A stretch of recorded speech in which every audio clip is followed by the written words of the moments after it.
Love books? So do we.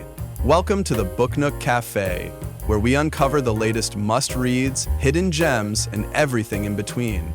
I'm Greg. And I'm Anne. We're coming to you straight from the cozy corners of the Book Nook Cafe, where the coffee is hot, the shelves are packed, and great conversations are always brewing. If it's trending on the New York Times bestseller list, you'll hear about it here.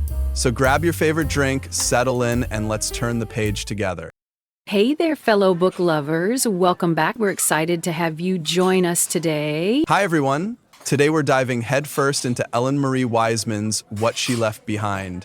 And let me tell you, this book was something else. Oh, absolutely. It left such an impression on me. Right, the dual timelines between Clara in 1929 and Izzy in the 90s were so captivating. Totally agree. It was fascinating to see how their stories intertwined. Exactly, and the way Wiseman explores mental health and women's rights, it was both enlightening and heartbreaking. Clara's experiences in the asylum were especially tough to read. Yes, I found myself feeling so many emotions. Anger, sadness, frustration. Me too. I couldn't believe how unjustly she was treated. Seriously, being institutionalized just for defying her family's expectations? Unbelievable. It really highlighted how oppressive society was for women back then. Absolutely.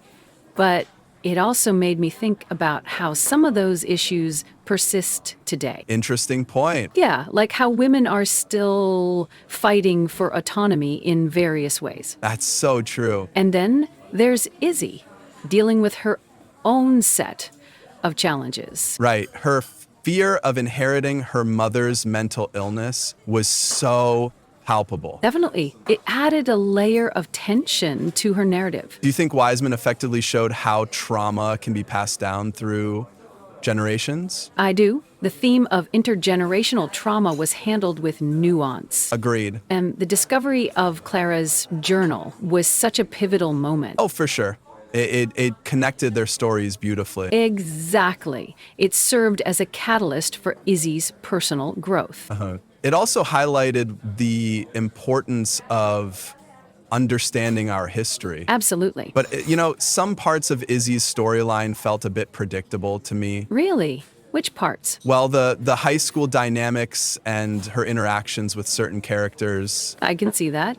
Did it affect your enjoyment of the book? Not significantly, but it did stand out compared to Clara's more complex storyline. Fair enough. Maybe it was intentional to contrast their experiences. Possibly. Anyway, I was impressed by the historical details. Same here. The 1920s setting was so vividly portrayed. Definitely. It really immersed me in Clara's world. It added so much depth to her story. But those asylum scenes, some were truly horrifying. I know. It was painful to read about the treatments they endured. It made me grateful for the progress we've made in mental health care. Very true. Although we still have work to do. Absolutely. What did you think about the secondary characters? Good question.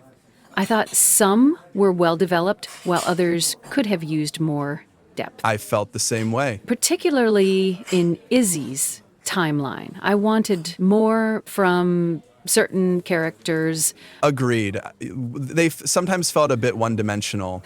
Exactly. But overall, I think the focus was rightly on the main characters. Well, that's a good point. Did any themes in the book resonate with you personally? Oh, actually, the exploration of identity and self-discovery struck a chord. Same here. Izzy's journey to understand herself was really compelling. It was. And Clara's determination in the face of adversity was inspiring. Absolutely. Would you say the book offers a hopeful message despite its heavy themes? I think so. It shows that understanding and confronting the past can lead to healing. Exactly. Would you recommend this book? Definitely, but I'd mention that it deals with some intense topics. That's fair. For our listeners who've read it, we'd love to hear your thoughts. Yes, please share your experiences with us. Did you connect more with Clara or Izzy? And how did the themes impact you? We're eager to hear from you. Well, looks like we've reached the end of our discussion. Thanks for joining us. Until next time, keep reading and reflecting. See you in the next episode. Well, that's a wrap for this episode of From the Book Nook. Be sure to like, subscribe, and share with your friends. If you're interested, our channel description contains links to the beverages we are drinking and some Book Lovers merchandise. We love having you here. Bye for now. See you next time.